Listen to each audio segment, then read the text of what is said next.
Oke, Bismillahirrahmanirrahim. Allahumma sholli ala Sayyidina Muhammad wa ala ali Sayyidina Muhammad. Ma ba'du. Alhamdulillah kita jumpa lagi ya dengan kuliah kita malam ini. Jadi ini eh, kuliah nggak tahu ini terakhir atau enggak ya. Kayaknya Kamis minggu depan kita ada kuliah umum ya. Tapi ada satu kali lagi kuliah kita, satu yang terakhir ya. Tapi ini eh, second second last lah ya. Oke, Bismillahirrahmanirrahim. Bahan kita malam ini mengenai polimer ya. Kalau kalian dengar kata polimer, ini kira-kira apa nih polimer nih? Ada yang tahu nggak polimer itu apa? Coba sebelum kita mulai, ada yang tahu apa itu polimer? Silakan, apa itu polimer? Ada yang bisa jawab? Poli banyak, mer, apa itu artinya? Halo, mana kelas kita? Apa itu polimer? Ada yang tahu? Ya, Itu jadi sintetis ya, Pak. ada yang jawab? Tuh, Silakan. banyak Pak. Apa? Banyak Banyak apa poli. ya? Poli itu banyak, mer itu apa? Ya, Ya, banyak apa? unit unit atau molekul Pak. Banyak molekul ya. Oke, ya, kita lihat jawaban kawan kita tadi ya. Nah, ini gambar apa nih? Ini gambar apa nih? Kulit ya. Ini kulit, ini kapas, ini kain sutra, ini karet. Ini adalah jenis-jenis polimer ya. Jadi polimer itu ya seperti inilah ya. Dia banyak gabungan-gabungan molekul nanti kita lihat ya. Jadi ini disebut sebagai polimer alami ya. Disebut polimer. Kulit termasuk polimer. Kain sutra polimer. Kapas polimer. Kemudian karet juga polimer. Ternyata ini adalah yang sering kita pakai ya. Ini adalah polimer alami. Artinya tercipta dari kejadian di alam ya. Nah, ini juga disebut polimer. Tahu ya polimer nih? Ada botol plastik, ada pipa paralon, ada kantong plastik, ada sendok makan plastik, ini biji-biji plastik, ini kain apa namanya tahan api juga berbahan plastik atau polimer. Dan ini disebut sebagai polimer juga, yaitu polimer dari bahan-bahan kimia. Kalau dari tadi adalah polimer dari bahan-bahan alam, yang ini adalah polimer dari bahan-bahan kimia, ya. Dan ini bisa juga disebut sebagai polimer, ya. Nah, ini juga seperti yang sering dipakai barangkali untuk makan, untuk minum sehari-hari, ya. Yang terkenal juga atau disebut apa namanya? Ini ada Tupperware Indonesia, ya. Ini juga bahannya adalah polimer. Jadi kesimpulannya polimer itu apa? Polimer itu ya seperti plastik, ya, kemudian tadi karet itu disebut sebagai polimer. Pertanyaannya, itu bahannya apa polimer? Ya, dari namanya itu ada poli, banyak, mer itu banyak ikatan atau banyak molekul, ya, seperti kata kawan kita tadi, ya. Jadi poli itu banyak ikatan menjadi satu dan ia membuat satu apa namanya eh, bermacam-macam bentuk bergantung jenis ikatannya. Nah, ini ya asal muasal polimer. Ada yang terbentuk secara alami, tadi yang sudah kita tunjukkan ada dari hewan, ada juga dari tumbuh-tumbuhan dan digunakan selama berabad-abad ya. Ada kayu, karet, kapas, wol, kulit, sutra. Itu disebut sebagai polimer alami. Polimer alami lainnya seperti protein, enzim, pati, selulosa, penting dalam proses biologis dan fisiologis tumbuhan dan hewan. Dan berikutnya banyak juga yang dari plastik ya atau bahan serat alami yang disebut sebagai polimer sintetik. Karena sejak Perang Dunia Kedua, bidang material direvolusi dengan munculnya polimer-polimer kimia ini, ya. Diproduksi dengan murah, dapat diatur-atur sifatnya sehingga lebih unggul dari polimer alami dalam beberapa beberapa bagian. Tapi secara keseluruhan masih lebih bagus polimer alami, ya. Oke. Dalam beberapa aplikasi, bagian logam dan kayu telah diganti dengan plastik. Nah, contohnya kalau kita lihat mobil-mobil itu ya, dia banyak menggunakan polimer. Kemudian ada kapal feri ya, itu juga bahannya adalah polimer. Dan ini tidak bisa kita hindari. Nah, pertanyaannya, apa bahan baku polimer eh, sintetik ini? Nah, ya, barangkali ada yang belum tahu ya, bahan baku polimer sintetik itu adalah ini, gas alam dan juga minyak bumi. Jadi orang banyak berpikir apa itu bahan bakunya. Ternyata bahan baku polimer baju kita ini yang saya pakai ini juga adalah sintetis. Itu adalah gas alam yang dirubah menjadi namanya etana, propana, butana, ya. Kemudian di-crack ya menjadi etilen, propilen, butilen. Nah, ini adalah bahan bakunya.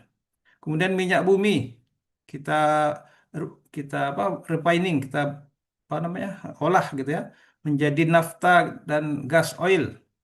Ini dirubah menjadi nafta cracker menjadi benzen, silen, toluen. Dan ini bahan-bahan ini ya, ini merupakan bahan baku untuk pabrik petrochemical.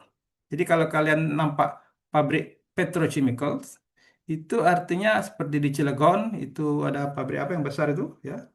Itu merubah yang tadi ini etilen benzen ini menjadi bahan-bahan plastik, ya. Jadi ini adalah bahan baku untuk pabrik petrochemical. Jadi kesimpulannya bahan baju kita ini, bahan plastik, bahan botol minuman ini adalah apa tadi? Gas dan minyak. Jadi kalau tidak ada gas dan minyak, kita nggak punya bahan plastik, ya. Jadi salah satu kegunaan minyak dan gas selain bahan bakar adalah untuk dibuat menjadi polimer. Dan polimer ini merupakan kebutuhan banyak manusia sekarang ini, ya. Karena tidak bisa kita terhindar dari pemakaian plastik, ya. Nah, ini adalah cara memprosesnya eh, selintas apa namanya pembuatan etilen, propilen. Nah, ini bahan-bahannya ini ya. Jadi ada gas mentah, kemudian minyak mentah diolah ya menjadi bahan baku untuk petrochemicals ya. Jadi ini belum belum jadi nih ya. Ini baru dimasukkan ke pabrik pengolahan kimia ya. Petrochemicalnya dari minyak, bahan baku minyak dan gas menjadi bahan baku plastik. Nah, sekarang kita lihat kenapa disebut polimer. Nah, inilah kenapa disebut polimer tadi ya. Kenapa disebut polimer, Pak? Karena di sini memang banyak polinya, poli itu banyak, mer itu adalah ikatan-ikatan ini. Ya, contohnya ini ada ikatan C2H4. Ini contoh polimernya disebut ikatan tidak jenuh. Kemudian C2H2 disebut ikatan jenuh. Jenuhnya dia apa? Ini ikatannya sudah full ya. C-nya sudah 3 ya. Ini tinggal satu ya. Ini dikatakan sebagai polimer. Nah, ini polinya ada berapa? 2 ya. Ikatan standarnya CH2 ya. Contohnya metan. Tadi ada berapa tadi? Kalau kita lihat di bahan ini tadi ada ini kan etilen, propilen, benzen, butenien dan produk lain-lain ya. Contohnya tadi butana, pentana gitu ya. Ini bahan bakunya lihat ya. Kita lihat, katakan apa namanya polinya itu mana ya. Ini bahan molekul utama disebut sebagai metana atau disebut CH4. Ikatannya seperti ini ya. Kemudian ada lagi etana, kemudian ada lagi propana, lagi butana ya. Kalau kita perhatikan ikatannya adalah antara karbon dan hidrogen. Karbon itu kalau kita bakar jadi apa tuh? Kalau kalian punya kain, kain bekas gitulah, kalian bakar, itu jadinya apa kain itu? Ada yang tahu nggak? Perhatikan nggak? Kalau kain terbakar, apa hasilnya? Ada yang tahu? Kayu terbakar, apa hasilnya? Misalnya kulit terbakar, apa hasilnya? Setelah dibakar jadi apa? Ada yang bisa jawab? Jadi apa dia? Kayu dibakar jadi debu, Pak, sama arang. Arang. Arang itu adalah C, ya. Jadi kalau kalian punya baju bekas, misalnya kalian bakar, nanti lama-lama dia hitam. Begitu juga kertas, ya. Kertas, ya, apa-apa yang kita hidup kita sehari-hari ini, kalau terbakar dia menjadi hitam. Nah, hitam ini adalah unsur karbon dari polimer. Kalau yang hanya itu hidrogen itu lepas, ya. Jadi ini membuktikan bahwa polimer itu kebanyakan adalah unsurnya adalah karbon dan hidrogen. Dan ini adalah ikatan-ikatannya, ikatan tunggalnya, ya. Nanti kalau dia banyak bergabung-gabung, ya, kita lihat mana polinya, ya. Nah, ini ya, contohnya hidrokarbon group. Jadi yang dikatakan polinya itu misalnya ikatannya itu berapa namanya bersambung-sambung, ya. Contohnya ini RHC, RHC gitu ya. Nanti R-nya ini terus saja kayak gini nih, nyambung-nyambung terus ya. Atau misalnya eh, kelompok ether. Ini nama unitnya ether ya. Kemudian ikatannya seperti ini. Ini disebut R, di sini disebut O, ini disebut sebagai H, R, O, R. Ini R, ini R. Nah, kalau R berarti HC, CH3 ya, CH3 ya. Kemudian ini ada lagi seperti ini. Ada lagi R. Kalau R ini berarti dia disebut sebagai CH3. Oke, ditandai dengan R. Nah, R ini nanti disambung-sambung lagi ya. Nah, contohnya ini adalah polimer ya. Jadi satu ikatan tadi contohnya CH2, CH2, CH2. Jadi molekul ini bersambung-sambung ya.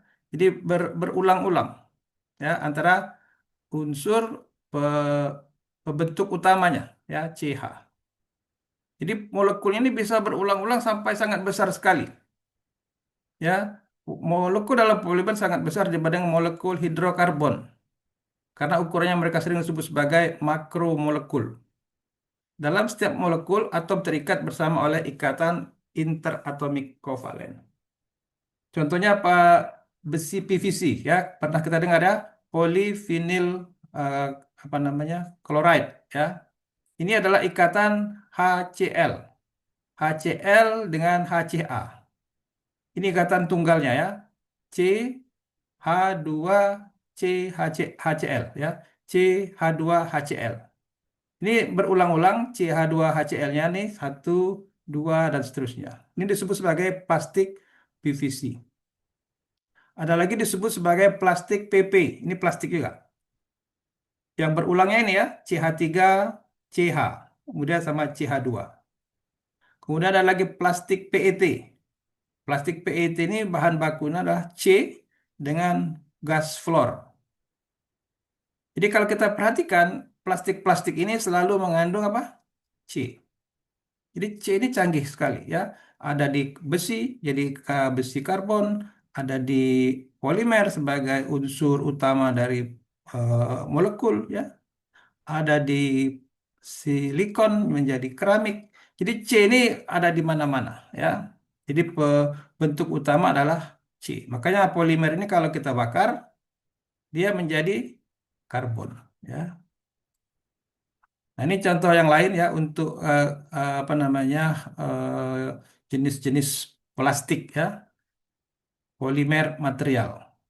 Ini disebut sebagai kalau di sini aromatic ring. Jadi ini gambar cincin ini merupakan apa namanya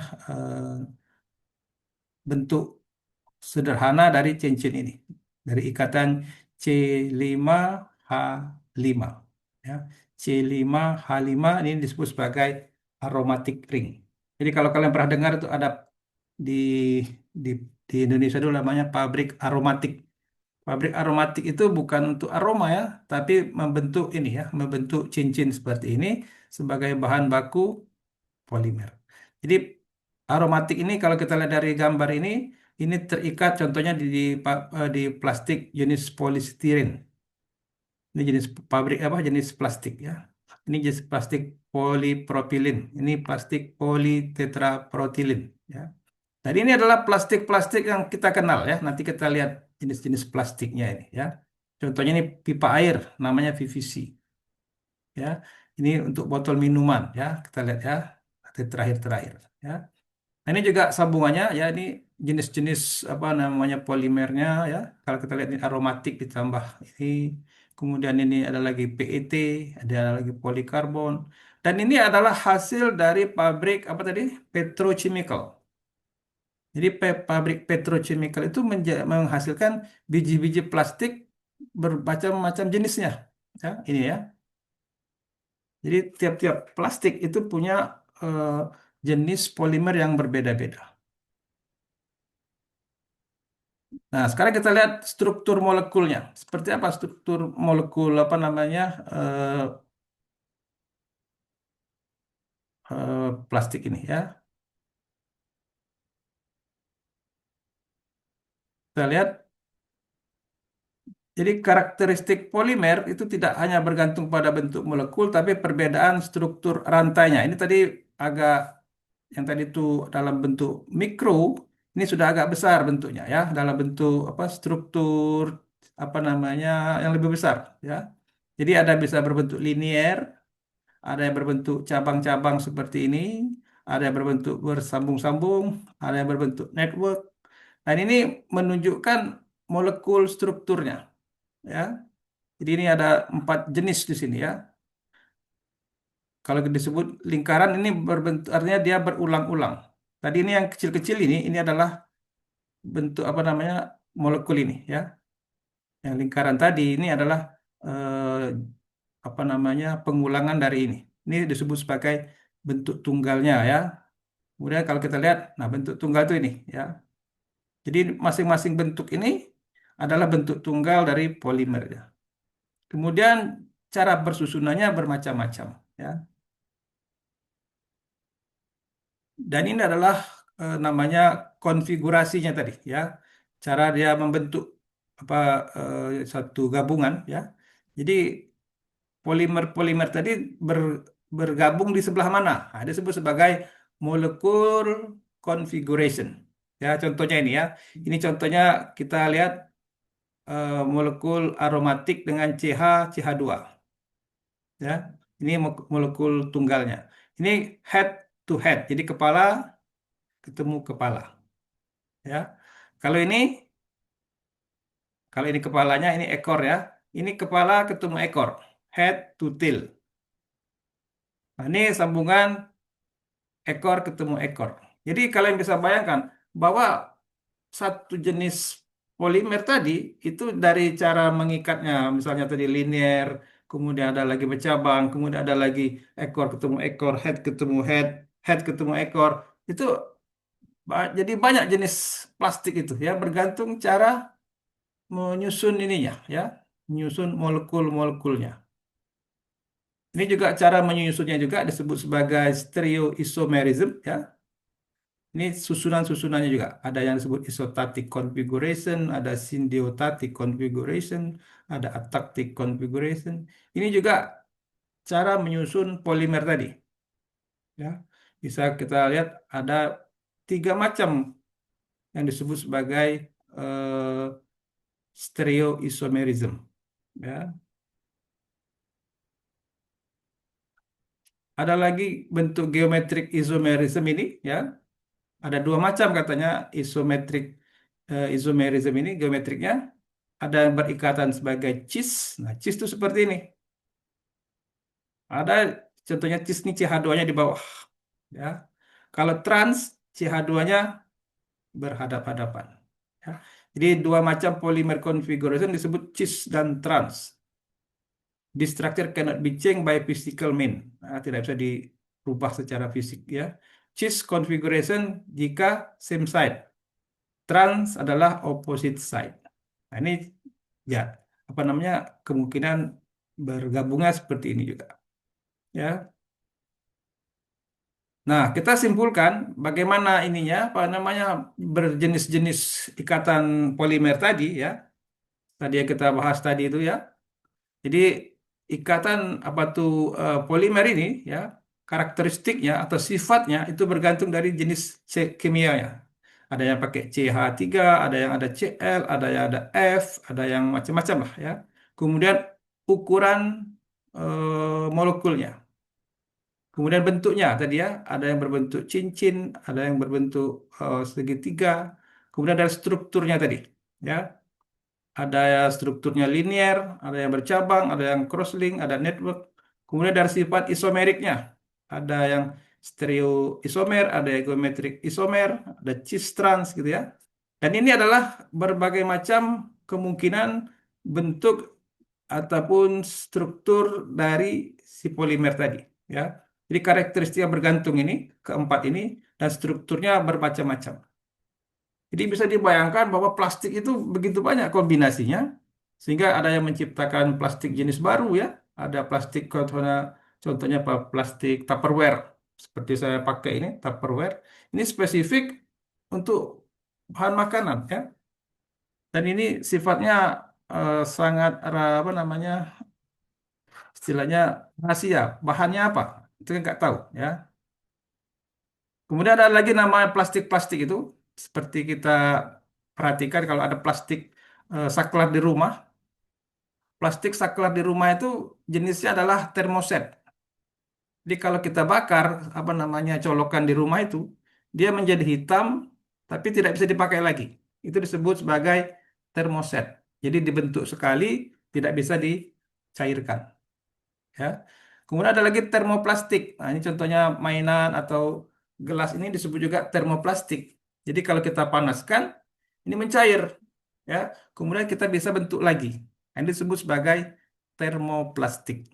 Jadi ada dua kemungkinan plastik itu, ya. Untuk bahan-bahan listrik itu disebut sebagai termoset. Artinya kalau dia kebakaran, dia tidak meleleh, tapi menghitam dan menjadi keras, ya. Kalau yang termoplastik dia meleleh dan bisa dibentuk ulang, ya. Nah, ada lagi berikutnya adalah namanya copolimer. Nah, ini contohnya ya. Kalau yang ini ada dua macam molekul, dua macam bentuk molekul. Ada yang orange, ada yang biru. Artinya ada polimer yang bergabung. Polimer itu sendiri adalah satu sambungan-sambungan dari apa namanya molekul yang istilahnya tadi sejenis. Kalau copolimer bisa jadi polimer yang berjenis-jenis. Contohnya sini ada dua jenis ya. Ada dua jenis. Apa itu jenis copolimer itu macam-macam ya. Yang sering kita apa namanya kayak sarung karet itu namanya karet nitril ya. Ada lagi apa namanya untuk eh, ban mobil gitu ya. Jadi ada lagi polimer jenis baru namanya copolimer. Jadi polimer yang sudah ada dicampur-campur. Nah, disebut sebagai polimer dan timbul jenis plastik baru lagi. Nah, ini canggihnya seperti itu ya. Jadi bergantung ke apa, inovasi yang membuat jenis plastiknya ya. Nah, contohnya ini adalah stiren. Nah, jadi ada stiren ya, disebut sebagai karet. Nah, ini untuk ban mobil, untuk sol sepatu, bahan baku karet seperti ini. Ini disebut sebagai stiren. Dengan bahan baku namanya butadiene rubber. Ya, ini yang perlu kalian tahu namanya nanti ya, apa itu stiren ya. Kemudian ada lagi NBR. Nah, ini saya bilang tadi sarung tangan ya, nitril rubber. Contohnya sarung tangan di rumah sakit, kemudian plastik-plastik ini berbahan nitril rubber, ya. Ada lagi disebut polymer crystallinity, ya. Jadi kalau disebut kristal, artinya polimer itu transparan, ya. Contoh polimer transparan itu ini kacamata ini, ya. Ini bahan bahan kacanya ini bukan kaca ya, bukan cermin atau anu ya, keramik, tapi plastik. Nah, ini plastiknya disebut sebagai polimer kristal, crystallinity, ya. Seperti apa polimer crystallinity dari bentuknya seperti ini? Kalau bentuknya teratur, ya, seperti ini daerah kristal, dia akan membentuk yang transparan. Kalau yang acak-acak seperti ini, dia tidak tidak transparan. ya. Sehingga kalau polimer itu disusun, ya, ya seperti yang kita lihat banyak ada pakai apa namanya kaca mata, ada lagi plastik apa namanya untuk pemakaian-pemakaian apa namanya plastik transparan di apa di map-map itu gitu kan itu transparan ya. Nah, ini disebut sebagai sifat kristal dari polimer. Kenapa dia bisa kristal atau bening atau transparan? Karena susunannya adalah rapi seperti ini yang disebut sebagai lamellai ya. Ini contoh kristal ya. Jadi rapi seperti ini susunannya maka menjadi polimer kristal ya. Polimer semi kristalin daerah kristal kecil. Kalau kita lihat ini seperti apa namanya seperti diamond tapi ini plastik. Kristalin berbentuk teratur trombosit tipis atau lamela ya, tebal 10 sampai 20 nanometer, panjang bisa sampai 10 meter ya. Jadi kalau kita lihat ini adalah bahan baku utamanya ya, disebut sebagai polimer kristal. Kemudian seperti ikatan-ikatan dalam apa namanya atom-atom material di polimer itu ada juga defeknya ya, mirip dengan logam dan keramik ya. Nah, defek dalam polimer atau kecacatan ini ya, kadang sengaja dibuat untuk membentuk sifat lain. Maka